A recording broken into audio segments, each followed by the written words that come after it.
இல்ல ஒரு விஞ்ஞானி இருந்தார். அவர் பேர் என்னன்னா ஹோ, இதுதான் அவர் பேர். ஒரு ஊசியை கண்டுபிடிக்கணும், அதுக்காக அவர் ரொம்ப காலமா தலையை பிச்சுக்கிட்டு ஆராய்ச்சி பண்ணிட்டு இருந்தார். அது என்ன ஊசி தெரியுமா? இந்த தையல் மிஷின்ல இருக்குல்ல, அந்த ஊசி தான். அவருக்கு பிடிபடாம இருந்த விஷயம் என்னன்னா, அந்த ஊசியோட கூர்மையான பாகத்துல நூலை எப்படி கோக்கிறது, அது எப்படி சேர்க்கறது. அதுல மற்ற ஒரு பாகம் மிஷினுக்கு உள்ள போயிடுது. அதனால அந்த பாகத்துல சாதாரணமா மற்ற ஊசியில நாம செய்யறது மாதிரி நூலை கொண்டு போய் நுழைக்க முடியாது. அப்படியே நுழைச்சாலும் தைக்கிறது எப்படி, அது முடியாத காரியம். இதுதான் அவருக்கு இருந்த பிரச்சனை. ரொம்ப நாள் யோசனை பண்ணி பார்த்தார். தையல் மிஷின் ஊசியோட வடிவ அமைப்பு அவருக்கு புலப்படல. ராத்திரி பகலா அதே ஞாபகமா இருந்தார். ஒரு நாள் அவர் தூங்கிக்கிட்டு இருக்கிறார். அப்போ ஒரு கனவு வந்தது. எப்படின்னா, அந்த கனவுல அவரை ஒரு மலைஜாதி மக்கள் புடிச்சிட்டு போயிடுறாங்க. கொண்டுட்டு போய் ஒரு இடத்துல கட்டி போட்டுடுறாங்க. அந்த மலைஜாதி மக்களோட அரசன் ஒருத்தன் அவன் வர்றான். அவரை பார்த்து ஒரு உத்தரவு போடுறான். என்ன உத்தரவு தெரியுமா? பொழுது சாயறதுக்குள்ள நீ தையல் மிஷின் ஊசிய கண்டுபிடிக்கணும். அப்படி கண்டுபிடிக்கலன்னா உன் தலையை வெட்டி விடுவோம். இதுதான் அந்த அரசன் போட்ட கட்டளை. இவருக்கு என்ன பண்றதுன்னு ஒண்ணுமே புரியல. திருன்னு முழிக்கிறார். இந்த நேரத்துல அந்த மலை ஜாதியினர் அவரை சுத்தி சுத்தி பயங்கரமா முழிச்சுக்கிட்டு டான்ஸ் ஆடுறாங்க. தன்னை சுத்தி சுத்தி ஆடிக்கிட்டு வர்றவங்களை ரொம்ப பயத்தோட அவர் பாக்குறார். நேரம் ஆவ ஆவ தன்னோட இறுதி நேரம் நெருங்கிறத உணர்றார். ரொம்ப நெருக்கடியான நிலைமை. தன்னை சுத்தி ஆடுறவங்களை கவனிக்கிறார். அவங்க கைகள்ல ஈட்டி மாதிரி ஏதோ ஒரு ஆயுதம் வச்சிருக்கிறாங்க. அந்த ஆயுதத்தை இவர் கண்ணுக்கு நேரா கொண்டுகிட்டு வராங்க. அதை அவர் பாக்குறார். அந்த ஆயுதத்தின் கூரான முனைய இவர் கூர்ந்து கவனிக்கிறார். அந்த கூரான முனையில ஒரு சின்ன துவாரம் தெரியுது. உடனே அவருக்கு பளிச்சுன்னு ஒரு ஐடியா உதயமாகுது. இதைத்தானே இவ்வளவு காலமும் நான் தேடிக்கிட்டு இருந்தேன். கூரான முனையில ஒரு சின்ன துவாரத்தை போட்டுட்டா அது மூலமா நூலை செலுத்தி மறுமுனைய மிஷின்ல வச்சுடலாமே. தையல் மிஷின் ஊசி ரெடி அப்படின்னு நினைச்சார். திடீர்னு தூக்கம் கலைஞ்சது. உடனே தன்னுடைய தலைமாட்டில் இருந்த குறிப்பு ஏடுல இதை குறிச்சு வச்சுக்கிட்டார். அதுக்கப்புறமா அந்த ஊசியையும் அவர் செஞ்சு முடிச்சார். இது எப்படின்னு நீங்க நினைக்கலாம், ஆனா இது சாத்தியம்தான். முழிச்சுக்கிட்டு இருக்கிறப்போ நமக்கு ஏற்படுற சில பிரச்சனைகளுக்கு கனவுல விட கிடைக்கிறது உண்டு. அப்படி பல பேருக்கு ஆயிருக்கு. உங்களையும் பல பேருக்கு இது மாதிரி அனுபவம் ஏற்பட்டிருக்கலாம். எந்த ஒரு செயலை பத்தி நினைக்கிறப்போ அந்த செயல் நம்ம நினைவுல ஒரு நல்ல வடிவம் பெறுது. ஒரு செயல் திட்டத்தை எந்த அளவுக்கு நாம நல்ல யோசனை செஞ்சு திட்டம் போடுறோமோ அந்த அளவுக்கு அதை சுலபமா செஞ்சு முடிக்க முடியும். அந்த விஞ்ஞானி நினைச்ச காரியம் அவர் எண்ணம் பூராவும் ஆக்கிரமிச்சது. அதனால அவர் நினைச்சது கனவுல உருவாகி அதுக்கு செயல் வடிவம் கிடைச்சிட்டுது. மனிதனோட உள் மனசுக்கு அவ்வளவு ஆற்றல் உண்டு அப்படின்னு சொல்றாங்க. தூக்கத்தை ஆக்கபூர்வமா உபயோகப்படுத்துறது எப்படி அப்படிங்கறத பத்தி எல்லாம் இப்ப நிறைய ஆராய்ச்சி பண்றாங்களாம். பயிற்சி எல்லாம் வேற கொடுக்குறாங்களாம். அதனால தூக்கத்தை பத்தி லேசா நினைச்சுடாதீங்க. நமக்கு வேண்டியப்பட்ட ஒருத்தர், அவருக்கு தூக்கத்துல நடக்கிற வியாதி, அதுக்காக மருந்து சாப்பிட்டுக்கிட்டு இருந்தார். ஒரு நாள் அவரை பார்த்து கேட்டோம், ஏங்க உங்க தூக்கத்துல நடக்கிற வியாதிக்கு மருந்து சாப்பிட்டீங்களே, ஏதாவது முன்னேற்றம், ஏதாவது இம்ப்ரூவ்மெண்ட் தெரியுதா அப்படின்னு கேட்டோம். தெரியுதுன்னார். எப்படின்னோம். அதுக்கு அவர் சொல்றாரு, முன்னாடி எல்லாம் தூக்கத்துல ஒரு 10 அடி தூரம் நடப்பேன், இப்போலாம் ஒரு 40 அடி வரைக்கும் நடக்கிறேன் அப்படின்னு. ஒருத்தர் இருந்தான், வாழ்க்கையில மகிழ்ச்சியா இருக்கணும்னு ஆசைப்பட்டான். அதுக்கு என்ன வழின்னு 4 பேருகிட்ட யோசனை கேட்டான். பணம் இருந்தா மகிழ்ச்சி தானா வரும், அதனால பணம் சம்பாதிக்கிற வழியை பாரு, அதுக்கப்புறம் நீ தேடிட்டு இருக்கிற மகிழ்ச்சி உன்னை தேடிட்டு சேரும்னாங்க. அப்படின்னா மகிழ்ச்சி இருக்கிற இடம் பணம் தான் அப்படின்னு அவன் முடிவு பண்ணிக்கிட்டான். அதை சேர்க்க ஆரம்பிச்சான். கொஞ்ச நாள்ல பெரிய ஆளாயிட்டான். செல்வம் நிறைய சேர்ந்து போச்சு. இப்பவும் அவனுக்கு மகிழ்ச்சி கிடைக்கல. மறுபடியும் நண்பர்கள் கிட்ட யோசனை கேட்டான். பணம் சேர்த்தா மட்டும் இன்பம் வந்துடாது, அதை செலவு பண்ணு, பணம் மூலமா இன்பத்தை தேடு, கிடைக்கும் அப்படின்னு யோசனை சொன்னாங்க. உடனே அந்த பணத்தை எடுத்துக்கிட்டு ஊர் பூரா சுத்தினான். வெளிநாடுகள் எல்லாம் போனான், சுத்தி பார்த்தான். அப்புறம் அவனுக்கு விருப்பமானதையெல்லாம் வாங்கி சாப்பிட்டு பார்த்தான். மது, போதை பழக்கம், இப்படி எதுலயும் ஈடுபட்டு பார்த்தான். கல்யாணம் பண்ணிக்கிட்டான், குடும்பம் நடத்தினான். எப்படி இருந்தாலும் அவன் எதிர்பார்க்கிற மகிழ்ச்சி அவனுக்கு கிடைக்கல. அதனால மகிழ்ச்சிங்கிறது எங்க இருக்குங்கிற ரகசியத்தை அவனால கண்டுபிடிக்கவே முடியல. கடைசியா ஒரு பெரியவர்கிட்ட யோசனை கேட்டான். அவர் சொன்னார், இல்லறத்திலேயும் உனக்கு மகிழ்ச்சி கிடைக்கலன்னா உனக்கு துறவரத்துலதான் அது கிடைக்கும்னு நினைக்கிறேன். சரி, அதையும் தான் முயற்சி பண்ணி பாப்போமே அப்படின்னு அவன் முடிவு பண்ணிக்கிட்டான். துறவரம்னா சும்மாவா? எல்லாத்துக்கும் அவன் துணிஞ்சுட்டான். வீட்டுல இருந்த நகை, பணம், பவுனு, வைரம், வைடூரியம் எல்லாத்தையும் ஒரு மூட்டையா கட்டி எடுத்துக்கிட்டான். ஒரு யோகியை தேடிட்டு போனான். அவர் காலடியில கொண்டுட்டு போய் வச்சான். அவர் நிமிர்ந்து பார்த்தார். என்ன இதெல்லாம்னார். இதெல்லாம் இனிமே எனக்கு தேவையில்லைன்னா. சரி, அப்படின்னா உனக்கு என்னதான் தேவைன்னார். எனக்கு மகிழ்ச்சி தேவை, மன அமைதி தேவைன்னா. அந்த யோகி தன்னுடைய காலடியில் இருந்த மூட்டையை பிரிச்சு பார்த்தார்.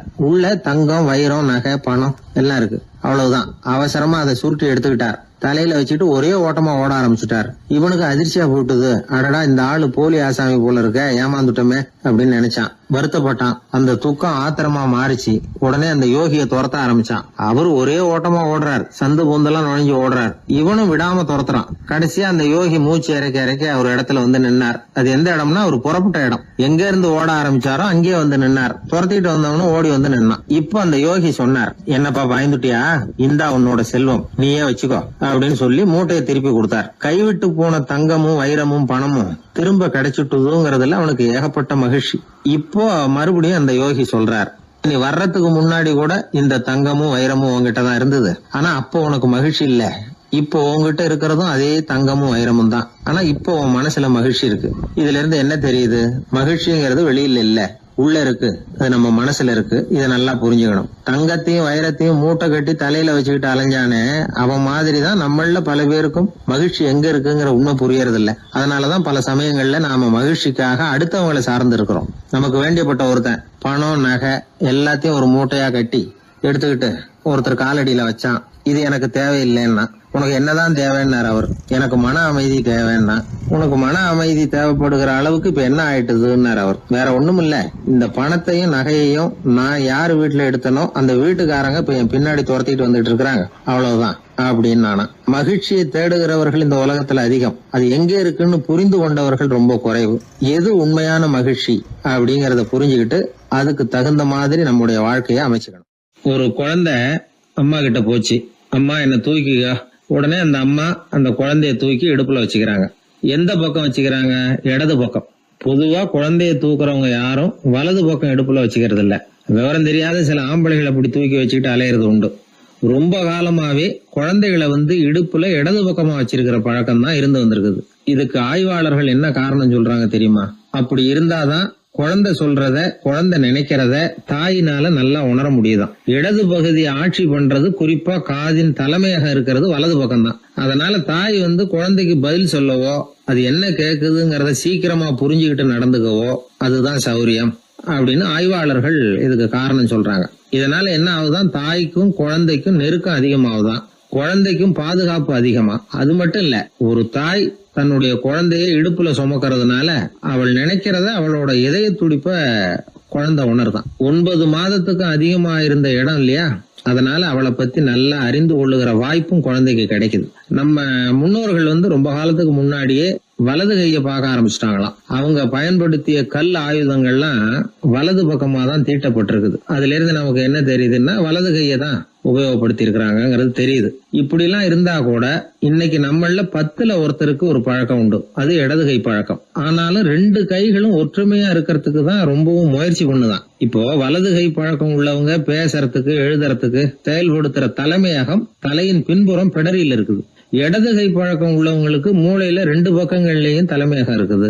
இது விஞ்ஞானிகள் சொல்றது. எத்தனையோ மேதைகள் இடது கை பழக்கம் உள்ளவங்களா இருந்திருக்கிறாங்க. அமெரிக்க மேதை பெஞ்சமின் பிராங்கிலின், இத்தாலிய ஓவியர் லியோனார்டோ டாவின்சி, இப்படி நிறைய பேர் இருந்திருக்கிறாங்க, இப்பவும் இருக்கிறாங்க. காலங்காலமா இயல்பாவே இடது கை பழக்கம் இருந்து வந்திருக்குது. அப்படி இருக்கிறப்போ வலது கை எப்போ இடது கைய வென்றது, ஜெயிச்சது அப்படிங்கிற விவரம் இன்னமும் யாருக்குமே புரியல. ஆய்வாளர்களுக்கும் புரியல. அவங்களும் யோசிச்சுக்கிட்டு இருக்கிறாங்க. உலகம் இடது பக்கமா தான் சுத்துது. வானத்துல இருக்கிற வெள்ளி வீதி, அப்புறம் அணுவுல இருக்கிற துணுக்குகள், உடம்புல இருக்கிற அமினோ அமிலம், இப்படி எல்லாமே இடதுபுறமா தான் இயங்கிட்டு இருக்குது. இவ்வளவு செய்திகள் இடது கைக்கு ஆதரவா இருக்கிறப்போ அது எப்படி வலது கை கிட்ட ஏமாந்தது அப்படிங்கிற ரகசியம் இன்னமும் யாருக்கும் தெரியலையா. இது சம்பந்தமா ஆராய்ச்சி பண்றவங்களுக்கு இது இன்னமும் ஒரு பிரச்சனையா தான் இருக்குதான். இப்படி இடது கை ஒதுங்கிட்டதுனால இப்பெல்லாம் வலது கைக்கு தான் மரியாதை அதிகமா போச்சு. ஒரு ஆசாமி இடது கையில கட்டு போட்டுட்டு வந்தானா, கையில என்னப்பா கட்டுன்னு விசாரிச்சிருக்கிறாரு ஒருத்தர். ஒரு இயந்திரத்தை பிரிச்சு ரிப்பேர் பாத்துக்கிட்டு இருந்தேன், மறுபடியும் அதை ஓட விட்டு பாக்குறப்போ இடது கை விரல் மாட்டிக்கிட்டுது, அதுதான் கட்டு அப்படின்னு இருக்கான். நல்ல வேளை வலது கை மாட்டி இருந்தா உன்னால சாப்பிட கூட கஷ்டமா போயிருக்குமே என்னார் அவர். இதுக்கு அவன் சொன்னானா, முதல்ல வலது கை தாங்க மாட்டிக்க இருந்தது, நான் தான் உடனே புத்திசாலித்தனமா அதை இழுத்துக்கிட்டு இடது கையை கொடுத்தேன் அப்படின்றான். இவன் எப்பேற்பட்ட புத்திசாலி பாருங்க. இந்த வலது கை இடது கைங்கிறத பத்தி அறிவியல் ஆராய்ச்சி ஒரு பக்கம் இருந்தாலும் கை சுத்தமா இருக்கணும், இது வாழ்க்கைக்கு முக்கியம். உண்மை, உழைப்பு, நேர்மை இதெல்லாம் இருந்தாதான் வாழ்க்கையில முன்னேற முடியும். அதனால இந்த இடது கை பழக்கம் வலது கை பழக்கம் எது எப்படி இருந்தாலும் அது ஒருத்தருடைய புத்திசாலித்தனத்தை பாதிக்கிறது இல்ல.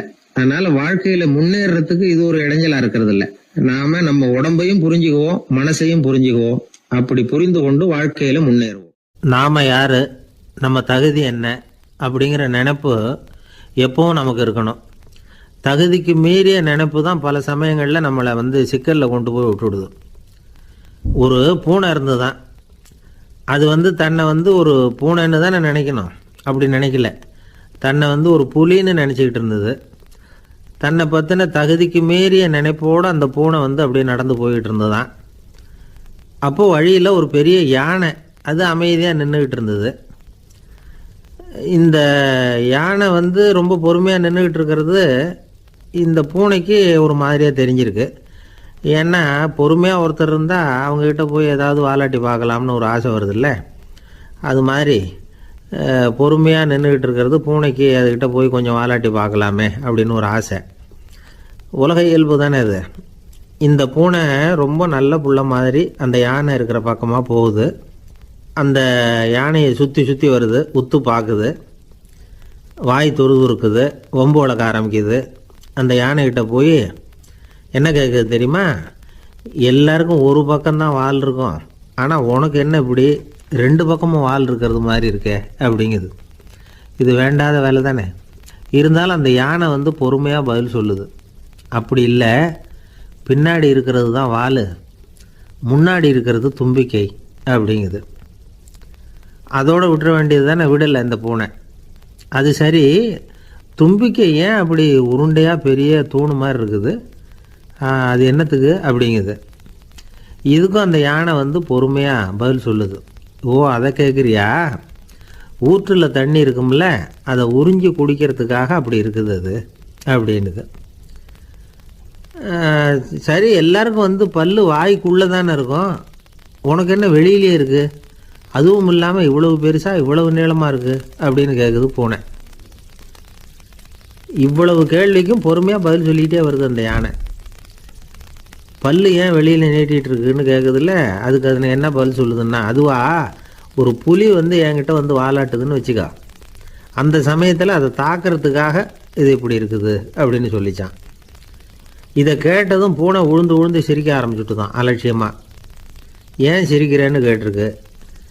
என்னமோ பாயறது மாதிரி பேசுறிய, மலை எங்கேயாவது பாயறது உண்டா? நீ கருப்பாக பெருசாக இருக்கிற மலை மாதிரி இருக்கிற, உன்னால் எப்படி பாய முடியும், அது முடியாத காரியம் அப்படின்னு சொல்லிவிட்டு மறுபடியும் சிரிக்குது அந்த பூனை. என் உடம்பை பார்த்துட்டு தானே மலைன்னு சொல்கிற, நான் பாய வேண்டிய அவசியம் இல்லை, என்னுடைய எதிரியை பாய வச்சுருவேன் அப்படின்ட்டு. எப்படி பாய வைப்பேன்னு கேட்டுதான் பூனை. இந்த உன்னை பாய வைக்கிறேன் பார் அப்படின்னு சொல்லி அந்த பூனையை அப்படியே தும்பிக்கையால் லேசாக தூக்கி வேகமாக விட்டெறிஞ்சுதான். எங்கேயோ போய் தூரத்தில் பொத்துன்னு விழுந்தது அந்த பூனை. அப்பாடான்னு இடுப்பை பிடிச்சிக்கிட்டே எழுந்திரிச்சு நின்று பார்க்குது. தூரத்தில் அந்த யானை இன்னமும் பொறுமையாக ஆனால் கம்பீரமாக நின்றுக்கிட்டு இருக்குது. இப்போ தான் அந்த பூனைக்கு ஞானோதயம் பிறக்குதான். யானை பாய வேண்டிய அவசியம் இல்லை, அதுக்கு நீளமாக தும்பிக்கை இருக்குது அப்படிங்கிறத அது புரிஞ்சுக்கிட்டு தான்.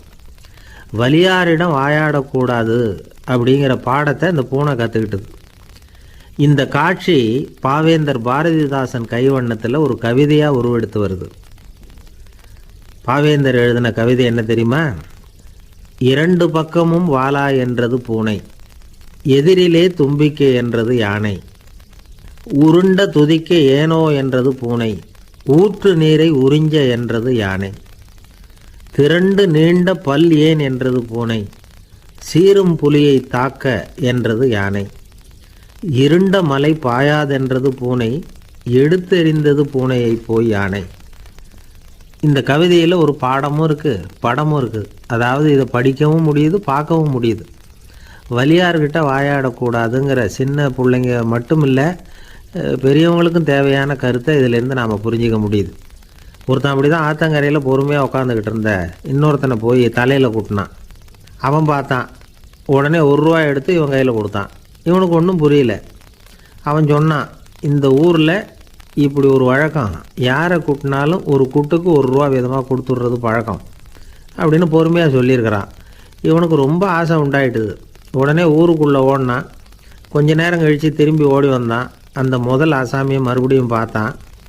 உங்கள் பேச்சை கேட்டுவிட்டு ஊருக்குள்ளே போய் ஒரு பெரிய ஆசாமியை பார்த்து அவன் தலையில் 10 குட்டு கூட்டினேன்.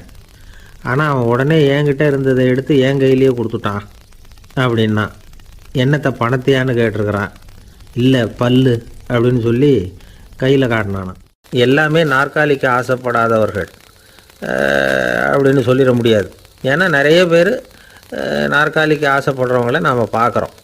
உட்கார்றதுக்கு ஒரு நாற்காலி கிடைச்சிடாதா, அதோட ஒரு கால் உடஞ்சி முக்காலியாக இருந்தாலும் பரவாயில்ல, ஒரு மாதிரியாக அனுசரித்து உட்காந்துக்கலாம் அப்படின்னு அலையிறவங்க எத்தனை பேர்?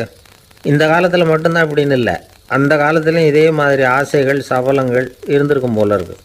பரமசிவன் வசிஷ்டருக்கு ஒரு விசேஷமான ஆசனத்தை கொடுத்துருந்தாராம். சரி, அப்படி என்ன அதில் விசேஷம்னா, வசிஷ்டர் ஒரு குறிப்பிட்ட இடத்துக்கு போகணும்னு நினச்சி புறப்படுறாருன்னு வச்சுக்கோங்க. அவருக்கு முன்னாடியே இந்த ஆசனம் புறப்பட்டுரும். போய் ஒரு வசதியான இடமா பார்த்து இருந்துக்கும். வசிஷ்டர் போவார். அங்கே போனதும் எங்கே உட்காரலாம்ங்கிற இட பிரச்சனையெல்லாம் அவருக்கு ஏற்படுறதில்ல. அதுதான் இவருடைய இருக்கை அங்கே முன்னாடியே போய் காத்துக்கிட்டு இருக்குதே. நேராக போவார், அதில் உட்காந்துக்குவார். மற்ற முனிவர்கள்லாம் இதை பார்த்தாங்க. அவங்களுக்கு பொறாமையாக இருந்து தான் எல்லோரும் ஒரு இடத்துல கூடி இதை பற்றி பேசியிருக்கிறாங்க. என்ன இது, நாமளும் அவரை மாதிரி தானே இருக்கிறோம், இருந்தாலும் நமக்கும் அது மாதிரி ஒரு ஆசனம் கிடைக்கலையே அப்படின்னு யோசனை பண்ணியிருக்காங்க. சரி, நேராக பரமசிவன்கிட்டே போவோம், இதை பற்றி கேட்போம் அப்படின்னு நினச்சிக்கிட்டு போனாங்களாம். பரமசிவனை பார்த்துருக்குறாங்க. ஐயா, நாங்களும் முனிவர்கள் தானே, வசிஷ்டர் பண்ணுறது மாதிரி நாங்களும் உங்களை குறித்து கடும் தவம் பண்ணிக்கிட்டு தானே இருக்கிறோம். அப்படி இருக்கும்பொழுது அவருக்கு மட்டும் ஏன் இந்த விசேஷ சலுகை அப்படின்னு கேட்டிருக்காங்க.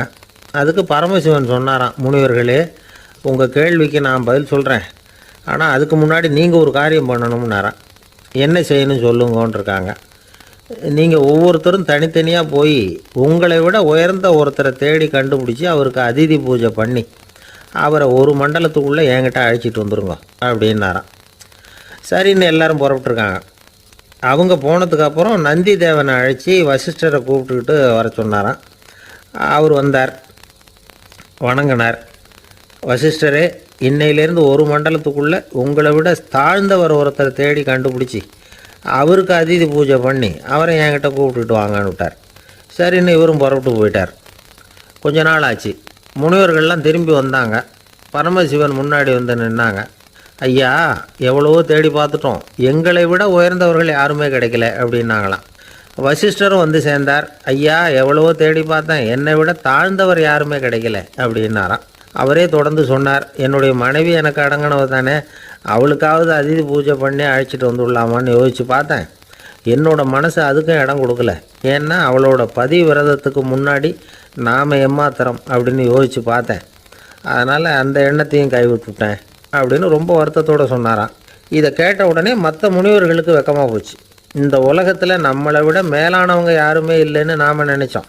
வசிஷ்டரோ தன்னை விட தாழ்வானவங்க யாருமே இல்லைன்னு நினைக்கிறார்.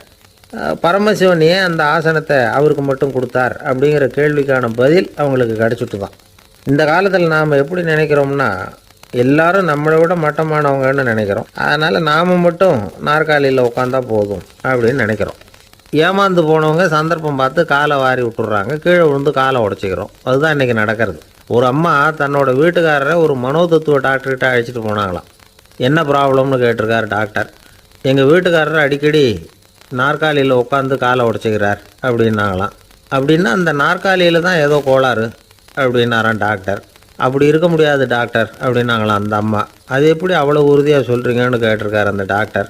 எங்கள் வீட்டில் நாற்காலியே கிடையாது டாக்டர், இவர் இருக்கிறதா நினச்சிக்கிட்டு உட்கார்றார், அதுதான் ப்ராப்ளம். அப்பா, மின்சார பல்பு ஃபீஸாக போயிட்டுது, வேற ஒன்று வாங்கி மாட்டணும் அப்படின்னா பையன். சரி, போய் புதுசாக ஒன்று வாங்கிட்டு வாடா அப்படின்னு காசு கொடுத்தாரு அப்பா. இவன் ஓடி போய் வாங்கிட்டு வந்தான். அப்பா கிட்ட கொடுத்தான். அவர் மாட்டினார். அதுக்கப்புறம் அவரை பார்த்து ஒரு கேள்வி கேட்டான்.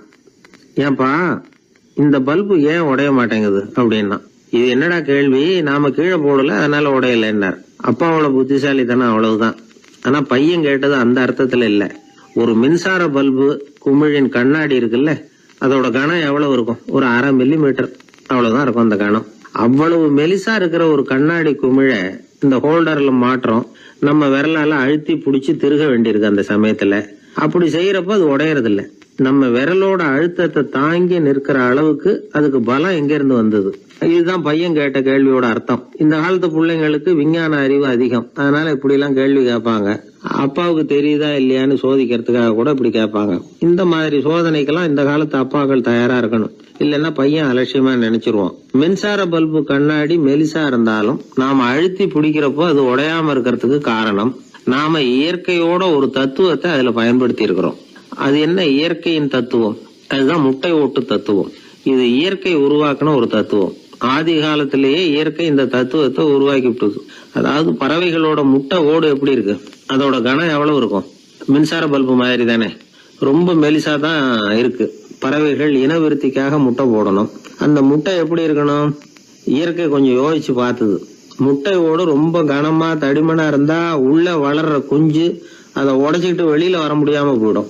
அதே நேரத்துல அது ரொம்ப மெலிசா இருந்தா தாய் பறவைகள் அது மேல உட்காந்து அடகாக்குறப்போ உடல் எடை தாங்க முடியாம முட்டைகள் உடைஞ்சு போயிடும். என்ன பண்றது? முட்டை பலமாவும் இருக்கணும், பலம் இல்லாமலும் இருக்கணும். குஞ்சு அதை உடைச்சுக்கிட்டு வெளியில வரணும். தாயால அது உடையக்கூடாது. ஒரே நேரத்துல உறுதியாவும் உறுதி இல்லாமலும் முட்டை ஓடு அமையணும்னா அது எப்படி சாத்தியம்? இது கொஞ்சம் குழப்பமாவும் நமக்கு புரியாத மாதிரி இருக்குது இல்ல. அதனாலதான் இதை தத்துவம் அப்படின்னு சொல்றோம். முட்டை ஓட்டு தத்துவம் இயற்கை கண்டுபிடிச்ச ஒரு அபூர்வமான அமைப்பு. அதுதான் முட்டை வடிவம். இது தாய் பறவை சுலபமா முட்டை போடுறதுக்கு ஏற்ற ஒரு வடிவம். முட்டை சதுர வடிவமா இருந்தா அதை போடுறதுக்கு எவ்வளவு கஷ்டம். அப்புறம் அது மேல செலுத்தப்படுகிற அழுத்தம் 4 பக்கமும் பரவி விடுது. அதனால அந்த அழுத்தத்துக்கு பலம் குறைஞ்சிருது. குறிப்பிட்ட சிறு பரப்புல அளவுக்கு அதிகமா விசை செலுத்தப்படுறது இல்ல. அதனால முட்டையோட வடிவம் தான் அந்த உறுதிக்கு காரணம். இது எப்பேற்பட்ட தத்துவம். இதுதான் மின்சார பல்பு செய்யறப்போ நாம காப்பி அடிச்சிருக்கிறோம். பொதுவா வகுப்புல காப்பி அடிச்சாதான் முட்டை போடுறது வழக்கம். நாம முட்டையே காப்பி அடிச்சிருக்கிறோமே, இது எப்பேற்பட்ட காப்பி. ஒரு ஆசிரியர் வகுப்புல பசங்களை பார்த்து ஒரு கேள்வி கேட்டாராம். கோழி முட்டை இடுமா, முட்டை போடுமா அப்படின்னு கேட்டாராம். ஒரு பையன் எந்திரிச்சு பதில் சொல்லியிருக்கிறான். கோழி முட்டை இடும், முட்டை போடாது அப்படின்னு சொல்லியிருக்கான். இவன் ஏன் போடாதுன்னு கேட்டாராம் ஆசிரியர். போட்டா உடஞ்சிரும் சார் அப்படின்னு பையன். ஒரு திருடன் ஒரு வீட்டுல போய் திருடணும்னு திட்டம் போட்டான். இருட்டுனதும் போய் திருடணும். ஆனா ராத்திரி ஆனா வாசல் கதவை சாத்தி உள்பக்கம் தாழ்பால் போட்டுருவாங்களே, என்ன பண்றது, எப்படி வீட்டுக்குள்ள போறது? இவன் யோசனை பண்ண ஒரு முடிவுக்கு வந்தான். சரி, பகல் நேரத்திலேயே யாருக்கும் தெரியாம அந்த வீட்டுக்குள்ள நுழைஞ்சிருவோம். அங்க போய் எங்கேயாவது ஒளிஞ்சுக்குவோம். இருட்டுற வரைக்கும் பேசாம இருப்போம். ராத்திரி எல்லாரும் தூங்கினதுக்கு அப்புறம் நைஸா போய் பீரோவை திறந்து இருக்கிறது பூரா எடுத்துக்கிட்டு ஓடியாந்துடலாம் அப்படின்னு திட்டம் போட்டான். அதே மாதிரி ஒரு நாள் மத்தியானத்துக்கு மேல அந்த வீட்டுக்காரன் எங்கேயோ வெளியில புறப்பட்டு போனான். வீட்டுக்கார அம்மா அடுப்பங்கரையில என்னவோ சமைச்சுக்கிட்டு இருந்தாங்க. திருடன் பார்த்தான். இதுதான் சமயம்னு அந்த வீட்டுக்குள்ள மெதுவா நுழைஞ்சிட்டான். எங்க ஒளியலாம்னு பார்த்தா வலது பக்கம் ஒரு ரூம் இருந்தது. அங்க போனான். அங்க ஒரு படுக்கை அறை, அங்க ஒரு பெரிய கட்டில் இருந்தது. அதுக்கு அடியில போய் பதுங்கிட்டான். இருட்டுனது நம்ம வேலையை ஆரம்பிக்கலாம், அது வரைக்கும் பொறுமையா இருக்கணும் அப்படின்னு சொல்லி பேசாம வாயை மூடிட்டு கம்முன்னு இருக்கிறான். ரொம்ப நேரம் கழிச்சு வெளியில போயிருந்த வீட்டுக்காரன் திரும்பி வந்தான். சாப்பிட்டான். லைட்டை நிறுத்தி விட்டு படுத்துட்டான். அந்த அம்மாவும் வேலையெல்லாம் முடிச்சுட்டு படுத்துட்டாங்க. நடு ராத்திரி. விடி விளக்கு லேசா எரிஞ்சுக்கிட்டு இருக்கு. வீட்டுக்காரன் லேசா கண்ணை முழிச்சான். கட்லுக்கு நேரா எதிரில ஒரு கண்ணாடி. அதுல பாக்குறான், கட்லுக்கு கீழே ஒரு திருடன் ஒளிஞ்சு இருக்கிறது தெரிஞ்சு போச்சு. உடனே அவன் திருடன் சத்தம் போடல, யோசனை பண்ணான். மேஜையில இருக்கிற கத்தி எடுத்து கையில வச்சுக்குவோமா அப்படின்னு யோசனை பண்ணான். இந்த சந்தர்ப்பத்துல கத்தியை உபயோகப்படுத்துறதை விட புத்தியை உபயோகப்படுத்துறது தான் சாமர்த்தியம் அப்படின்னு நினைச்சான். உடனே அது பிரகாரம் செயல்பட ஆரம்பிச்சிட்டான். என்ன பண்ணான் தெரியுமா? எதையும் வெளியில காட்டிக்காம ரொம்ப சர்வசாதாரணமா தன்னுடைய மனைவி கிட்ட பேச ஆரம்பிச்சான். மனைவியும் புத்திசாலி, அதனால அவங்களுக்கு தெரியும். அவங்களும் வீட்டுக்காரர் கேட்ட கேள்விக்கு பொருத்தமா பதில் சொல்ல ஆரம்பிச்சாங்க. இவன் கேட்டான், இத பாரு, நமக்கு குழந்தை பிறந்தா அதுக்கு கிருஷ்ணமூர்த்தின்னு தான் பேர் வைக்கணும் அப்படின்னா. அதெல்லாம் முடியாது. ஆம்பளை பிள்ளையா இருந்தா ஏகாம்பரம், பொம்பளை பிள்ளையா இருந்தா பங்கஜவல்லி, இதுதான் அவங்க மாமனார் மாமியார் பேர், அதுதான் வைக்கணும் அப்படின்னாங்க அந்த அம்மா. அதெல்லாம் முடியாது, நான் முடிவு பண்ணிவிட்டேன் கிருஷ்ணமூர்த்தின்னு கத்தனா அவன். இல்ல ஏகாம்பரம் பங்கஜவல்லின்னுது இந்த அம்மா. வாதம் முத்தி போச்சு. கிருஷ்ணமூர்த்தி கிருஷ்ணமூர்த்தி கிருஷ்ணமூர்த்தின்னா அவன்.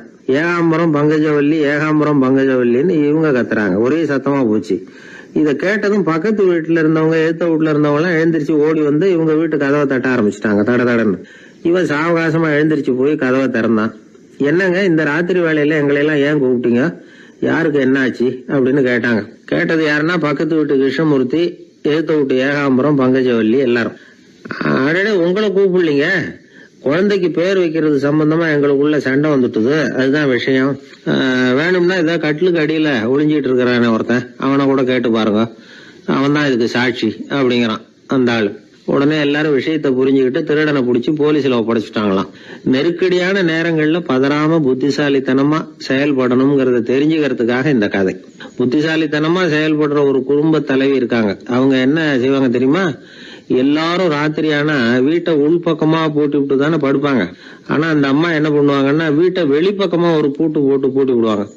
எழுத்த வீட்டுக்காரங்க கிட்ட சொல்லி தினமும் இப்படி பூட்டி விட சொல்றது பழக்கம். ஏங்க அப்படி செய்யறீங்க, திருடன் சுலபமா உள்ளே வந்துடக்கூடாதுங்கிறதுக்காகவா அப்படின்னு கேட்டாங்க. இல்லைங்க, சுலபமா வெளியில போயிடக்கூடாதுங்கிறதுக்காக அப்படின்னாங்க. என்னங்க சொல்றீங்க அப்படின்னு கேட்டாங்க. ஆமாங்க, இவருக்கு அந்த பழக்கம் உண்டு அப்படின்னு தன்னுடைய வீட்டுக்காரரை காட்டினாங்க. பக்கத்து வீடுகள் பத்திரமா இருக்கணுங்கிறதுக்காக தன்னுடைய வீட்டை பூட்டி வைக்கிறது ஒரு பெரிய விஷயம் தானே. மகாபாரத யுத்தம் முடிஞ்சது. தர்மர் சக்கரவர்த்தி ஆனார். பீஷ்மர் யுத்த பூமியில அம்பு படுக்கையில படுத்து கிடக்கிறார், உயிரை விட போறார். சூரியன் வட திசை அடையிற உத்தராயண புண்ணிய காலத்தை எதிர்பார்த்து காத்துக்கிட்டு இருக்கிறார். அந்த சமயத்துல தர்மர் கண்ணங்கிட்ட அனுமதி வாங்கிட்டு பீஷ்மரை பாக்கிறதுக்காக குருக்ஷேத்திரத்துக்கு வர்றார். தம்பிமார்கள், திரௌபதி எல்லாரும் கூட வர்றாங்க. பீஷ்மரை பார்த்து எல்லாரும் வணங்குறாங்க.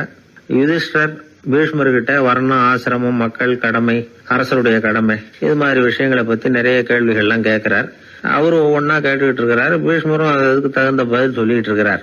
இப்படி பீஷ்மர் யுதிஷ்டருக்கு தர்மோபதேசம் செஞ்சுக்கிட்டு இருக்கிறப்போ திரௌபதிக்கு சிரிப்பு வந்துட்டுதான். கழுக்குன்னு அந்த அம்மா சிரிச்சுட்டாங்க. அந்த சத்தத்தை கேட்ட பீஷ்மர் தர்மோபதேசத்தை பாதியில நிறுத்தினார். திரௌபதியை பார்த்தார். மகளே ஏம்மா சிரிச்சேன்னு கேட்டார். என்ன மன்னிச்சிருங்க பிதாமகரே, ஏதோ தெரியாம சிரிச்சுட்டேன்னாங்க அவங்க. குழந்தாய், உன்ன மாதிரியே உள்ள உத்தம பெண்கள் காரணம் இல்லாம பலர் முன்னிலையில இப்படி சிரிக்க மாட்டாங்க, வெக்கப்படாம விஷயத்த சொல்லுன்னாரு அவர். திரௌபதிக்கு கண் கலங்க ஆரம்பிச்சு. சுவாமி, நீங்க இப்போ இவ்வளவு தர்மோபதேசம் பண்ணிட்டு இருக்கிறீங்க, இத பாக்குறப்ப எனக்கு திடீர்னு ஒரு சந்தேகம் வந்துட்டுது. அதாவது இன்னைக்கு தர்மத்துக்கு இவ்வளவு சிறந்த விளக்கத்தை கொடுக்கிற இதே பிதாமகர் அன்னைக்கு கௌரவர் சபையில துச்சாதனன் என்ன மானபங்கப்படுத்த முயற்சி பண்ணினப்போ வாய் மூடி மௌனமா பாத்துக்கிட்டு சும்மா தானே இருந்தார். அந்த சமயத்துல இவ்வளவு ஞானத்தையும் எங்கே விட்டு வச்சிருந்தார்? ஒருவேளை அதுக்கப்புறம் தான் இந்த தர்ம விஷயங்களை எல்லாம் கத்துக்கிட்டாரா அப்படின்னு யோசிச்சுட்டு இருக்கிறேன்.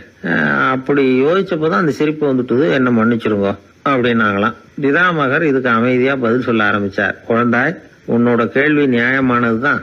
இதுல உன்னை நான் மன்னிக்கிறதுக்கு என்னமா இருக்கு? துரியோதனன் சபையில நான் இருந்தப்போ எனக்கு அந்த அறிவு இருக்கதான் செய்தது. ஆனா துஷ்டனான துரியோதனன் உணவை நான் இப்ப சாப்பிட்டுக்கிட்டு இருந்தேன், அவன் போட்ட சாப்பாட்டை சாப்பிட்டுக்கிட்டு இருந்தேன். அது காரணமா என்னுடைய அறிவு மழுங்கி போச்சு. நல்லது கெட்டதை பத்தி ஆலோசிக்க முடியாம போயிட்டுது.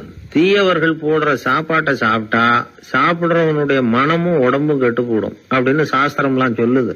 ஆனா இப்போ போர்ல அர்ஜுனன் என் மேல எய்த அம்புகளால என் உடம்புல இருந்த ரத்தம் எல்லாம் வெளியேறி போச்சு. கெட்ட உணவை சாப்பிட்டதுனால உண்டான ரத்தம் பூராவும் இப்போ உடம்பு விட்டு வெளில போயிட்டுது. அதனால என் புத்தியும் தெளிஞ்சுட்டுது. அதனாலதான் இப்போ இந்த அளவுக்கு தர்மத்தின் தத்துவங்களை சரியா எடுத்து சொல்ல முடிஞ்சது அப்படின்னு பீஷ்மர். இதுல இருந்து நாம தெரிஞ்சுக்க வேண்டியது என்னன்னா, யாரு சாப்பிட கூப்பிட்டாலும் உடனே முண்டி அடிச்சுக்கிட்டு கிளம்பி போய் முதல் பந்தியில உட்காந்துடக்கூடாது. கூப்பிடுறவங்க எப்படிப்பட்டவங்க, நல்லவங்களா கெட்டவங்களா அப்படின்னு எல்லாம் யோசிச்சு பாக்கணுமா. கெட்ட எண்ணத்தோட போடப்படுகிற சாப்பாடு புத்தியை மழுங்கடிச்சிரும் அப்படிங்கறது ஒரு பெரிய காலத்துல பெரியவங்க சொல்ற ஒரு உண்மை. எத்தனையோ பேர் பெரிய உத்தியோகத்துல இருக்கிறவங்கள விருந்துக்கு கூப்பிட்டு சாப்பிட்டு முடிச்ச கையோட முக்கியமான பேப்பர்ல எல்லாம் கையெழுத்து வாங்கிட்டு விட்டுருவாங்களே. கூப்பிடுறவங்க மனசை புரிஞ்சுக்கிட்டு அதுக்கப்புறம் போறதா வேண்டாமா அப்படிங்கறத முடிவு பண்ணணும். சாப்பாட்டுல அவ்வளவு விஷயம் இருக்குது. பீஷ்மருக்கே அந்த நிலைமைன்னா நாமெல்லாம் ஏமாத்திரம். சில சந்தர்ப்பங்கள்ல சாப்பாடு புத்தியில ஒரு தெளிவு உண்டாக்குறதும் உண்டு. ஒரு ஊருக்கு ஒரு பெரிய மகான் வந்தார். அவர் சாப்பிடுறதே இல்லை, எப்போவாவது கொஞ்சம் தண்ணி பால் அவ்வளவுதான். ருசியெல்லாம் கடந்தவர். அவர்கிட்ட எல்லாரும் போய் ஆசீர்வாதம் வாங்கினாங்க. அந்த ஊர்ல ஒரு ஹோட்டல், அதோட முதலாளி ஒருத்தர், அவரும் அந்த மகான் கிட்ட ஆசீர்வாதம் வாங்கறதுக்காக போனார். அவரு முன்னாடி போய் பணிவா நின்னார். துண்டை இடுப்புல கட்டிக்கிட்டு காலில் விழறதுக்காக போனார். அதுக்கு முன்னாடி அந்த மகான் எழுந்திருச்சு இவர் காலில் விழுந்துட்டார். ஹோட்டல் முதலாளி பதறி போயிட்டார். சுவாமி, என்ன இது அபச்சாரம், நீங்க தான் என்ன ஆசீர்வாதம் பண்ணணும்னார். அதுக்கு அந்த சாமியார் சொன்னார், அப்படி இல்லைங்க, நீங்க தான் என்ன ஆசீர்வாதம் பண்ணணும். ஏன்னா கொஞ்ச காலத்துக்கு முன்னாடி உங்க ஹோட்டல்ல தான் நான் வந்து அக்கௌண்ட் வச்சு சாப்பிட்டுக்கிட்டு இருந்தேன். இன்னைக்கு நான் ருசியெல்லாம் கடந்து வெறுத்து ஞானியா போறதுக்கு நீங்க தான் காரணம், உங்க சாப்பாடு தான் காரணம் அப்படின்னாரு. பத்திரிகையில வர்ற செய்திகளை கூட நகைச்சுவையா சொல்றது உண்டு. அதாவது அதை நேரடியா சொன்னா வானொலியில அனுமதிக்க மாட்டாங்க சில விஷயங்களை. அது சின்னாருக்கு கௌரவ குறைச்சல், அது வேடிக்கை கலந்து நகைச்சுவோடு சொல்லும் பொழுது அதை அனுமதிச்சிருவாங்க. அப்ப அந்த விசாரணை கமிஷன் அது இது நிறைய நடந்துகிட்டு இருந்தது. டெல்லியில இருந்து அமலாக்க பிரிவு அதிகாரிகள்லாம் வராங்க போறாங்கன்னு பத்திரிகையில அமர்க்கலப்பட்ட இடம். அந்த நேரம் வந்து நான் ஒரு ரேடியோவில் ஒரு செய்தியை தயார் பண்றோம். அப்ப என்ன பண்ணேன்னா, இது மாதிரி அந்த பத்திரிகை செய்தியை வச்சுக்கிட்டே ஒரு செய்தி சொன்னோம், இன்னொரு தகவல் சொல்லி. ஒருத்தன் வந்து தமிழ்நாட்டுல ஒரு ஆள், அவன் திடீர்னு வந்து கோடீஸ்வரன் ஆயிட்டான். நேற்று வரைக்கும் சாதாரணமா இருந்தாள், இன்னைக்கு கோடீஸ்வரன் ஆயிட்டான். டெல்லியில இருந்து 2 அதிகாரிகள் வராங்க, எப்படி அவன் பணம் சேர்த்தான்னு கண்டுபிடிக்கிறதுக்கு. அவனை கூப்பிட்டு 2 அதிகாரிகளை, எப்படிடா பணம் சேர்த்த? நான் ஒன்னும் தப்பான வழியில பணம் சேர்க்கல சார், நான் வந்து பந்தயம் கட்டியே பணக்காரன் ஆயிட்டேன்.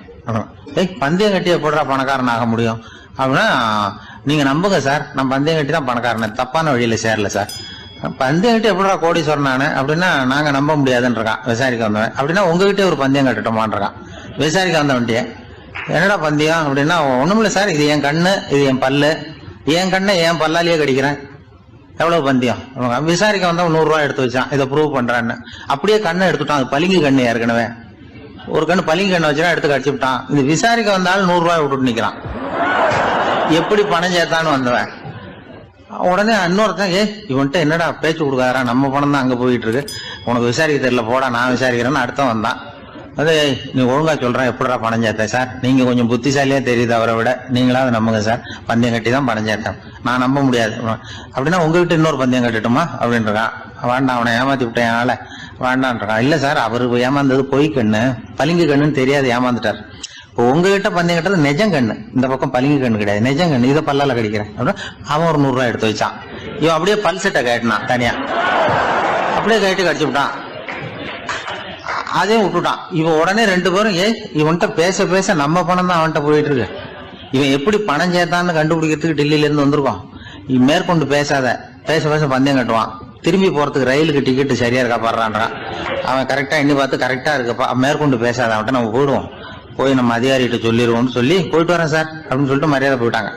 போய் டெல்லியில பெரிய அதிகாரிகிட்ட போய், சார் அவன்கிட்ட வந்து விசாரிச்சு பார்த்தோம் சார், தமிழ்நாட்டுல பந்தயம் கட்டி தான் பணம் சேர்த்தேன்னு சாதிக்கிறான், எங்ககிட்ட ஒரு 200 ரூபாய் வாங்கிட்டான் சார் அப்படின்னு. அவருக்கு கோவம் வந்துட்டுது. இந்தியாவுக்கே தலைமை அதிகாரி, இதுக்காகவாடா நீங்க இருக்கீங்க, எத்தனை பேர் இருக்கீங்க உங்களை மாதிரி ஜூனியர் ஆபீசர்ஸ் நம்ம ஆபீஸ்ல இந்தியா பூரா விசாரிக்கிறதுக்கு அப்படின்னா 30 பேர் இருக்கோம் சார். 30 பேருக்கு அனுபவம் பத்தாது, நான் இந்தியாவுக்கே தலைமை அதிகாரி, அனுபவம் ஜாஸ்தி, உங்களுக்கு ட்ரைனிங் கொடுக்கணும் எப்படி ஒருத்தரை விசாரிக்கிறதுன்னு. 30 பேரும் ஒரு ரூம்ல வந்து உட்காருங்க, ஒரு ஆள் போய் அந்த ஆள் தமிழ்நாட்டுல இருந்து இங்க கூப்பிட்டுட்டு வா, வர்ற வரைக்கும் அவன்கிட்ட பேசாதீங்க, பந்தயம் கட்டுவான், மெதுவா கொண்டு வந்து நிறுத்து அப்படின்னா ஒரு ஆள் வந்து ஸ்பெஷலா கூப்பிட்டு போட்டான். இது மாதிரி மேடையில நிறுத்திவிட்டு ஒரு தலைமை அதிகாரி 30 ஜூனியர் அதிகாரிகள் அவங்களுக்கு பயிற்சி கொடுக்குறார். இவனை பார்த்து, ஒழுங்கா சொல்லு, எப்படி பணம் சேர்த்த, நான் இந்தியாவுக்கே தலைமை அதிகாரி, என்கிட்ட உண்மையை ஒத்துக்கிட்டீங்கன்னா உன்னை அப்ரூவர் ஆக்கிடுவேன் அல்லது தண்டனையை குறைப்பேன், அந்த அதிகாரம்லாம் என்கிட்ட உண்டு, ஒழுங்கா சொல்லு அப்படிங்கிறார். அவர், சார் நீங்க இந்தியாவுக்கே தலைமை அதிகாரி, அனுபவம் ஜாஸ்தி, நீங்களாவது நம்புங்க சார், நான் பந்தயம் கட்டி தான் பணம் சேர்த்தேங்கிறான். இங்கேயே வந்து இப்படி சாதிக்கிறேன், உன்னை நம்ப முடியாதரா அப்படின்னா உங்ககிட்ட ஒரு பந்தயம் கட்டட்டுமா நானா அவர்கிட்ட போய், வேணாண்டா என் ஆளை ஏமாத்தி விட்டேன் அப்படின்னா. இல்ல சார், அவங்க ஏமாந்தது என் உடம்ப பத்தின ரகசியம், என் கண்ணு பளிங்கு கண்ணுன்னு தெரியாது, நான் பல்செட்டு கட்டியிருந்தது தெரியாது, ஏமாந்துட்டாங்க. இப்ப நான் உங்ககிட்ட கட்டுற பந்தயம் உங்க உடம்ப பத்தின ரகசியம். என் உடம்புல என்னடா ரகசியம், முதுகுல, உங்க முதுகுல 1 ரூபா அகலத்துக்கு கருப்பா ஒரு மச்சம் இருக்கு, உண்டா இல்லையானா? இல்லேன்னு தெரியும் அவருக்கு. இல்லடா, நேத்து வரைக்கும் இல்ல சார், இப்ப இருக்குது மச்சம் அப்படின்னு. உடனே 100 ரூபாய் எடுத்து வச்சார் அவர் தலைமை அதிகாரி. ஒரு 100 ரூபாய் வச்சு சட்டையை கட்டி காட்டுறாரு, மச்சம் இல்ல. இவன் தோத்துட்டான், இங்கிருந்து போனவன். உடனே 200 ரூபாய் எடுத்து வச்சுக்கிட்டு, தோழர்களே இப்படிதான் ஒருத்தரை விசாரிக்கணும், என்கிட்ட இவன் ஏமாந்துட்டான் பாருங்க, துருவி துருவி விசாரிக்கிறதுன்னு சொல்றாங்களே இதுதான் அப்படின்னு விளக்கம் கொடுத்தாரு. அப்போ இவன் மெதுவா ஆரம்பிச்சானா, சார் இந்த பந்தயத்துல உங்களுக்கு 200 ரூபாய் லாபம், ஆனா இதே பந்தயத்துல எனக்கு 2900 ரூபாய் லாபம் சார் அப்படின்றான்.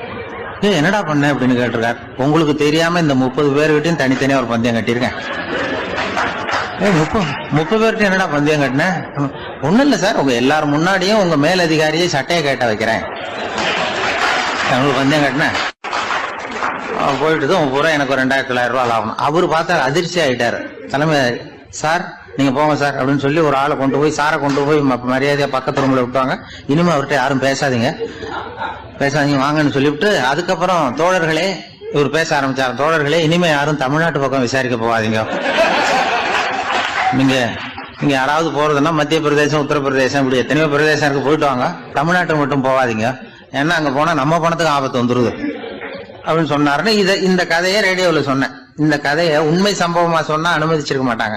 இந்த நகைச்சுவைக்கு உள்ள மரியாதை என்னன்னா, அது ஒரு கதை மாதிரி உண்டு பண்ணி இப்படி சொன்னதும், இதுல என்ன என்னுடைய விசேஷம்னா, இந்த ஸ்கிரிப்டை வாங்கிட்டு வர சொல்லி மந்திரியினுடைய பிஏ வந்தார். ஒரு மந்திரி அப்ப இருந்தவர், அவர் பிஏ அடிக்கடி வருவார். வந்து இந்த போன நேற்று முந்தா நாள் ரேடியோவில் சொன்னேன் அந்த இன்னொரு தகவல் காப்பி ஒண்ணு வாங்கிட்டு வா அப்படி இப்படின்னு கூப்பிடுவார். மேடையில பேசுறதுக்கு எங்களுக்கு தேவை, உபயோகப்படும்னு கேட்பார். அவரு இந்த நிகழ்ச்சி வந்தப்போ உடனே அன்னைக்கு வந்துட்டார் அந்த பிஏ. இன்னைக்கு காலையில சொன்னீங்களே சார், மந்திரி கேட்கிறாரு மேடையில பேசுறதுக்கு அப்படின்னு. நான் அப்பதான் ஆச்சரியப்பட்டேன். பாருங்க, இந்த நகைச்சுவைக்கு உள்ள மரியாதை அவரே கேட்கிறார். சொல்லப்பட்டதே அவரை பத்தி தாங்கிறது தெரியாம அவரே எப்படி சொல்ல, அதுதான் சிரிப்புக்குள்ள மரியாதைங்கிறது. அது யாரை பத்தி சொல்றோமோ அவருக்கு தெரியாம கூட சொல்லலாம். அதை அப்படி இது உண்மையில நடந்த சம்பவம். அந்த அமைச்சர் இப்ப இல்ல, உயிரோட எல்லாம் இருந்து வாங்கிட்டு இருந்தார். ஒரு கிராமத்துல ஒருத்தன் வந்து தன்னுடைய நகங்களை வெட்டிக்கிட்டு இருந்தான்.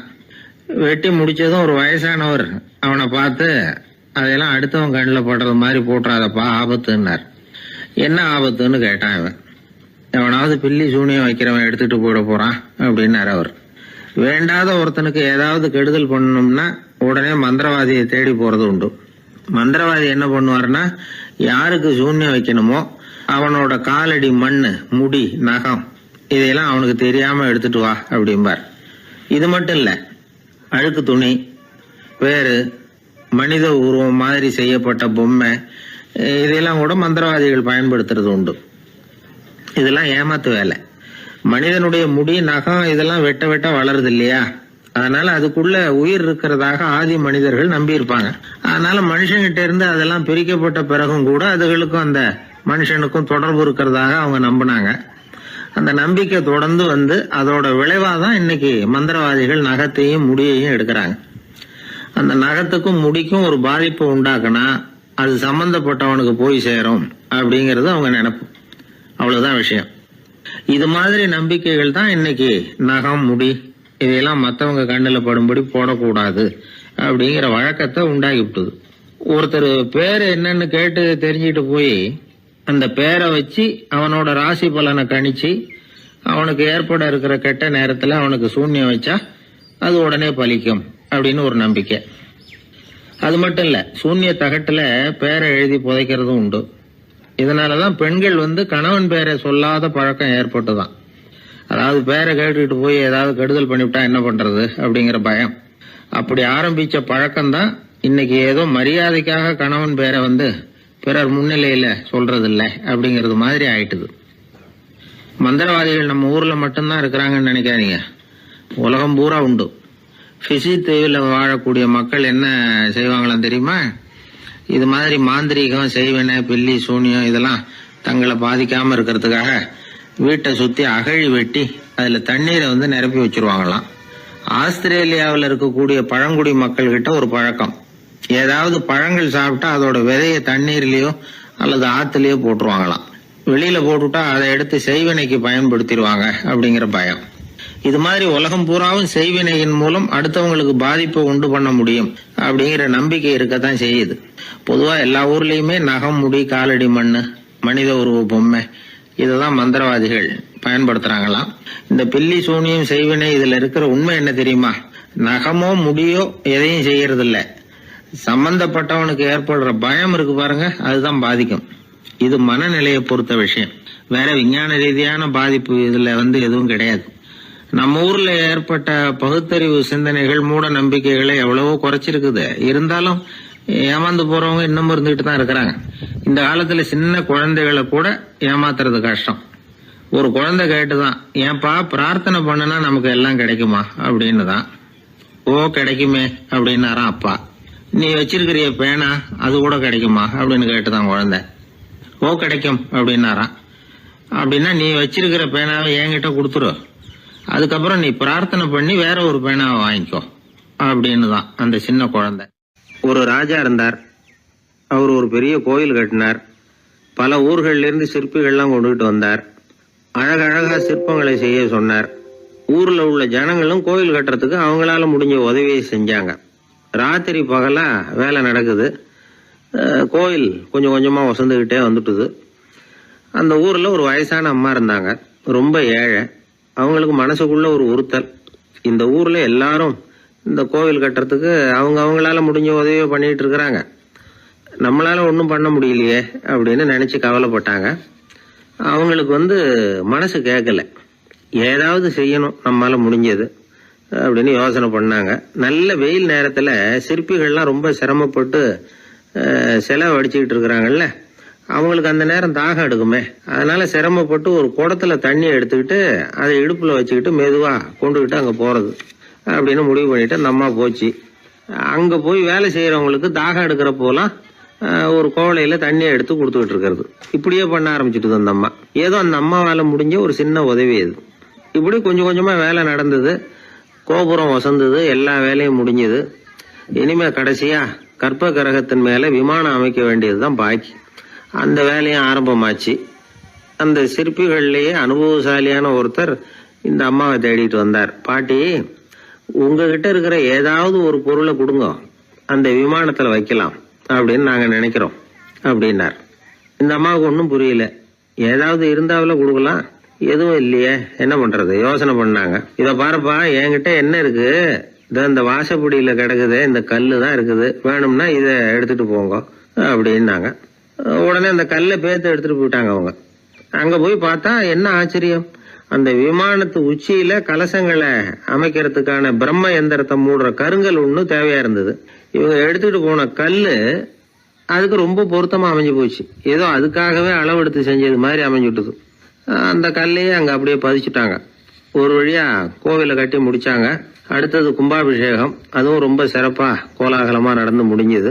இவ்வளவையும் பார்த்த அந்த ராஜாவுக்கு மனசுக்குள்ள ரொம்ப பெருமையா இருந்தது. இவ்வளவு பெருசா இந்த கோவில் உருவாகிறதுக்கும் இவ்வளவு சிறப்பா இந்த விழா நடக்கிறதுக்கும் நாம தானே காரணம் அப்படின்னு மனசுக்குள்ள நினைச்சுக்கிட்டார். இப்படி நினைச்சுக்கிட்டே அன்னைக்கு ராத்திரி அரண்மனையில படுத்து தூங்கினார். உடனே ஒரு கனவு. ஆண்டவனே அந்த ராஜாவோட கனவுல வந்தார். ராஜா ஆண்டவனை வணங்கினார். இறைவா, உங்களுக்காக நான் கட்டி இருக்கிற கோவில் எப்படி இருக்குது, நல்லா இருக்குதா அப்படின்னு கேட்டார் ராஜா. அதுக்கு இறைவன் சொன்ன பதில் என்ன தெரியுமா, நீ கட்டின கோவில்ல அந்த கிழவியோட நிழல்ல நான் சுகமா இருக்கிறேன் அப்படின்னாராம். இப்படி சொல்லிவிட்டு கடவுள் மறைஞ்சுட்டார். கனவு கலைஞ்சது. ராஜா விசாரிச்சார், யார் அந்த கிழவி அப்படின்னு. எல்லாரும் விவரத்தை சொன்னாங்க. அப்பதான் ராஜா நினைச்சு பார்த்தார், இந்த கோவிலை நானே கட்டினதாக ரொம்ப பெருமைப்பட்டுக்கிட்டேன். ஆனா அந்த வயசான அம்மா வீட்டு வாசல்ல கிடந்த கல்லு அது இறைவனுக்கு சுகமான நிழல் கொடுக்கறதாக சொல்றாரு அப்படிங்கறத எண்ணி பார்த்தார். நான்கிற எண்ணம் நழுவி போயிட்டுதான். கோபுரம் எவ்வளவு பெருசுங்கிறது முக்கியம் இல்ல, குணம் எவ்வளவு பெருசுங்கிறது தான் முக்கியம். அந்த வயசான அம்மா நம்ம நாட்டுல வாழறது தான் நமக்கு உண்மையான பெருமை அப்படின்னு நினைச்சாராம் ராஜா. இந்த காலத்திலயும் ஒரு ஊர்ல ஒரு கோவில் கட்டினாங்க. எல்லா ஜனங்களும் அவங்களால முடிஞ்சதை செஞ்சாங்க. நம்மாலும் ஒருத்தன் அந்த திருப்பணி குழு தலைவரை போய் பார்த்தான். நான் ஏதாவது ஒத்துழைக்கணுமா ஐயா அப்படின்னு ரொம்ப பணிவா கேட்டான். திருப்பணி குழு தலைவர் சொன்னார், இத பாருப்பா, இந்த கோவில் கட்டி முடிக்கிற வரைக்கும் உன்னுடைய ஒத்துழைப்பு எதுவும் தேவையில்லை.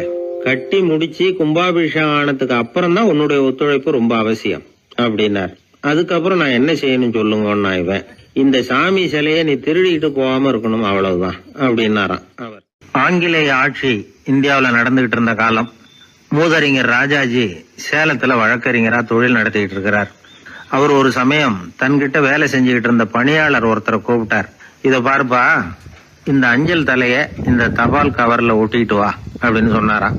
அந்த ஆள் உடனே அந்த கவரையும் ஸ்டாம்பையும் வாங்கிட்டு போனார். பசை தடவி ஸ்டாம்பை கவர்ல ஒட்டினார். திருப்பி கொண்டுகிட்டு ராஜாஜி கிட்ட கொடுத்தார். இவர் அதை வாங்கி பார்த்தார். உடனே சிரிக்க ஆரம்பிச்சிட்டாராம். அவரால் சிரிப்பை அடக்க முடியல. அந்த பணியாளரை பார்த்து, ஏன்பா, நாங்க எல்லாரும் எவ்வளவோ பாடுபட்டு முயற்சி பண்ணி போராடிட்டு வர்றோம், ஆனா எங்களால முடியல, எங்களால முடியாத அந்த காரியத்தை நீ ஒரு நிமிஷத்துல செஞ்சுட்டியே அப்படின்னு சொல்லிவிட்டு மறுபடியும் சிரிச்சாராம். பணியாளருக்கு உடனடியா ஒன்றும் புரியல, என்னன்னு பார்த்தார். அப்புறம் ராஜாஜி சொன்னாராம், ஆமாப்பா நீ ஒரு நிமிஷத்துல பிரிட்டிஷ் மன்னரை வந்து கவுத்துட்டியே அப்படின்னாராம். அப்புறம் தான் விவரம் புரிஞ்சிருக்குது. அந்த பணியாளர் மன்னர் உருவம் இருந்த அந்த தபால் தலைய அந்த கவர்ல தலைகீழா ஒட்டி வச்சிருக்கிறார். அதை பார்த்துட்டு தான் ராஜாஜி அப்படி சொன்னாராம். இந்த நகைச்சுவை உணர்வு அவருக்கு இயல்பாவே இருந்தது. சேலத்துல வெங்கட சுப்பையர் அப்படின்னு சொல்லி ஒரு பிரபலமான வக்கீல், அவரும் ராஜாஜியும் ஒரு ஊர்ல பொதுக்கூட்டத்தை முடிச்சுக்கிட்டு திரும்பி ரயில்ல சென்னைக்கு வந்துகிட்டு இருக்கிறாங்க. ராத்திரி நேரம். வெங்கட சுப்பையர் ஜன்னல் ஓரமா உட்காந்து பயணம் பண்ணிட்டு இருக்கிறார். திடீர்னு ஒரு இடத்துல அவரோட கை கடிகாரம் நழுவி ஜன்னல் வழியா வெளியில வந்துட்டு தான். அவர் உயிருக்குயிரா பாதுகாத்து வச்சிருந்த வாட்ச் அது. ஏன் தெரியுமா? அவர் வக்கீல் ஆகிறதுக்கு முன்னாடி சென்னை கிறித்துவ கல்லூரியில பணியாற்றிக்கிட்டு இருந்தார். பணி முடிஞ்சு விலகிறப்போ அவர்கிட்ட படிச்ச மாணவர்கள்லாம் அன்புக்கு அடையாளமா ரொம்ப பிரியமா கொடுத்த கை கடிகாரம் அது. அப்பேற்பட்ட அன்பு பரிசை திடீர்னு இழந்து விடுறதுக்கு யாருக்கு தான் மனசு வரும்? ஐயோ வாட்சி வெளியில விழுந்துட்டுதே அப்படின்னு பதற்றத்தோட சத்தம் போட ஆரம்பிச்சாராம். ராஜாஜி பக்கத்துல தான் உட்கார்ந்து இருக்கிறார். இருந்தாலும் இதை கேட்டுவிட்டு பதட்டப்படல, பதில் எதுவும் சொல்லல. அவர் பாட்டுக்கு என்னத்தையோ 1 2 3ன்னு எண்ணிட்டே வந்தாராம். வெங்கட சுப்பையர் ரொம்ப வேதனைப்பட்டிருக்கார். என்னங்க இது, என்னோட அருமையான கை கடிகாரம் நழுவி வெளியில விழுந்துட்டுது, அதுக்காக நான் தவிச்சுக்கிட்டு இருக்கிறேன். நீங்க என்னன்னா இதை கொஞ்சம் கூட காதல வாங்கிக்காம குழந்தை மாதிரி என்னத்தையும் எண்ணிக்கிட்டே வர்றீங்களே அப்படின்னாராம். அப்பவும் ராஜாஜி ஒன்னும் பதில் பேசல. அவர் பாட்டுக்கு விடாம எண்ணிக்கிட்டே வந்தார். அடுத்த ஸ்டேஷன்ல வண்டி நின்னுது. ராஜாஜி ஸ்டேஷன் மாஸ்டரை கூப்பிட்டார். அவர் வந்ததும் அவர்கிட்ட சொன்னாராம், சார் எங்களுக்கு ஒரு உதவி செய்யணும். நாங்க வர்ற வழியில என் நண்பரோட வாட்சி வெளியில விழுந்துட்டுது. அது விழுந்த இடத்துல இருந்து தந்தி கம்பங்களை விடாம எண்ணிக்கிட்டே வந்திருக்கிறேன். இவ்வளவு கம்பங்களுக்கு அப்பால அது கிடக்கும். தயவு பண்ணி யாரையாவது அனுப்பி அதை தேட ஏற்பாடு பண்ணுங்க.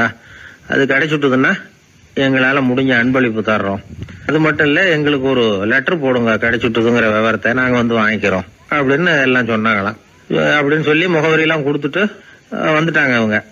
கொஞ்ச நாள்ல அந்த கடிகாரமும் வந்து சேர்ந்துட்டு தான். இது எதுக்கு சொல்றாங்கன்னா, பதற்றம் அடையக்கூடாது அப்படிங்கறது ரொம்ப முக்கியம். பதற்றம் அடையக்கூடிய நேரத்துல கூட அறிவை சிதற விடாம செயல்படுத்துற சாமர்த்தியம் எல்லாருக்கும் சுலபமா வந்துடாது. அவரோட நகைச்சுவை உணர்வுக்கு இன்னொரு உதாரணம். ஒரு தடவை அவரை பாக்குறதுக்கு ஒரு நண்பர் வந்தாராம். என்னப்பா பண்ணிட்டு இருக்கிற அப்படின்னு விசாரிச்சிருக்காரு ராஜாஜி. இப்ப நான் நிறைய கதை கட்டுரை எல்லாம் எழுதுறேன் சார், புத்தகம் போடுறேன் அப்படின்னாராம் வந்தவர். அப்படின்னா சாப்பாட்டுக்கு என்ன பண்ற அப்படின்னு கேட்டாராம் ராஜாஜி. இங்க எழுத்த நம்பி யாரும் காலம் தள்ள முடியாதுங்கிறத அவ்வளவு தெளிவா அவர் புரிஞ்சு வச்சிருக்கிறார். என்னுடைய நண்பர் ஒருத்தர், அவர் விரல்ல நகமே இருக்காது. என்ன காரணம்னு நினைக்கிறீங்க? எல்லாத்தையும் அவரே கடிச்சு துப்பிடுவார். அப்படி ஒரு பழக்கம். சின்ன குழந்தைகள் நகம் கடிக்குது, விரல் சூப்புது. இதுக்கு என்ன காரணம் தெரியுமா?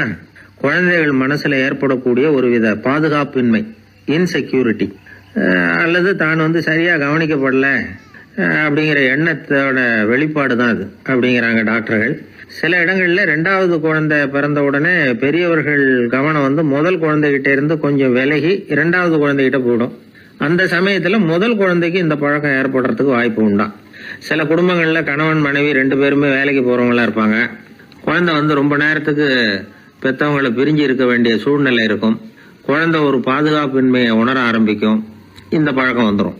அதனால ஒரு குழந்தைக்கு தான் ஒதுக்கப்படுறோம் அப்படிங்கிற நினைப்பு வராம பாத்துக்கணும்.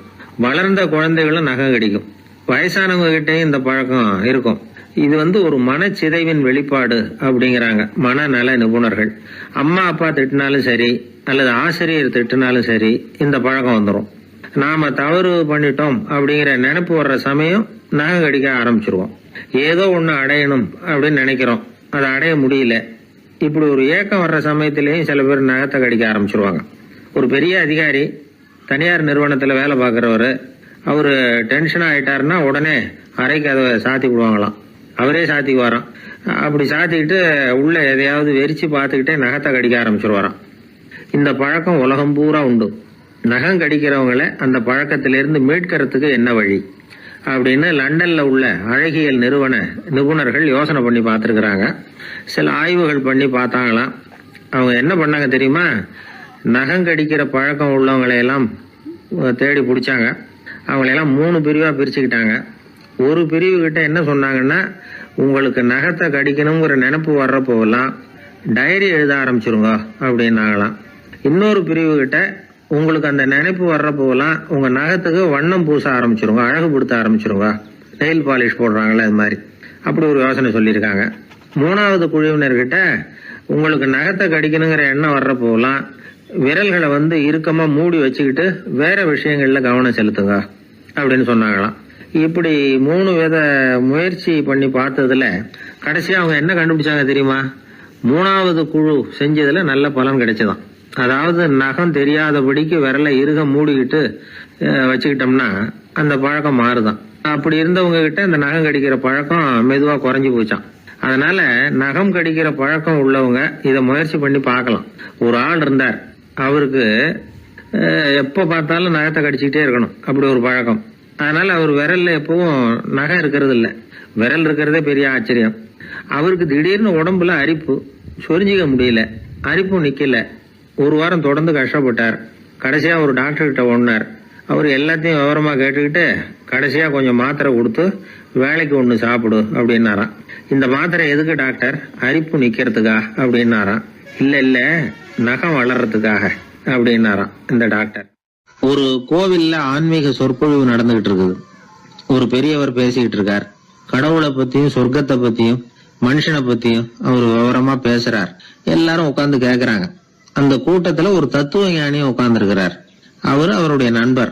பேசி முடிச்சதும் அந்த பெரியவர் மேடையை விட்டு இறங்கினார். நேரா அந்த தத்துவ ஞானி கிட்ட வந்தார். எப்படி இருந்தது என்னுடைய பேச்சு அப்படின்னு கேட்டார். நீங்க பேசினது ஒண்ணுக்கு ஒண்ணு முரண்பாடா தெரிஞ்சது அப்படின்னாராம் இவரு. நான் என்ன அப்படி தப்பா பேசிவிட்டேன் அப்படின்னாரா அவரு. கடவுளை நம்புகிறவன் சொர்க்கத்துக்கு போவான்னு சொன்னீங்க, அப்புறம் நல்ல விதமா வாழறவன் சொர்க்கத்துக்கு போவான்னு சொன்னீங்க அப்படின்னாராம். இதுல என்ன முரண்பாடுன்னு கேட்டிருக்காரு அவர். இதுலதான் முரண்பாடு தெரியுது எனக்கு. அதாவது இங்க ஒருத்தன் எல்லா தப்பும் பண்ணிட்டு இருக்கிறான், அவன் கடவுளை நம்பினான்னா அவன் சொர்க்கத்துக்கு போவானா? இது என்னுடைய முதல் கேள்வி. இல்லைன்னா ஒருத்தன் எந்த தப்பும் பண்ணல, ரொம்ப ஒழுங்கா வாழ்ந்துகிட்டு இருக்கிறான், ஆனா அவன் கடவுளை நம்பல, அவன் என்ன நரகத்துக்கு தான் போவானா? கடவுள் நம்பிக்கை உள்ள ஒரு திருடன் என்ன ஆவான், எங்க போவான்? கடவுள் நம்பிக்கையே இல்லாத ஒரு நல்லவன் என்ன ஆவான், எங்க போவான்? ஒருத்தன் இங்க கடவுள் நம்பிக்கையோட வாழறது முக்கியமா அல்லது நல்லவனா வாழறது முக்கியமா? இதுதான் இவர் கேட்ட கேள்வி. இதை கேட்டதும் அந்த பெரியவர் குழம்பி போட்டார். அவர் சொன்னது நியாயம் தானே. கடவுளை நம்புறவன் தான் சொர்க்கத்துக்கு போவான்னா பேசாம கடவுளை நம்பிக்கிட்டு இந்த உலகத்துல எல்லா தப்பும் பண்ணிட்டு இருக்கலாமே.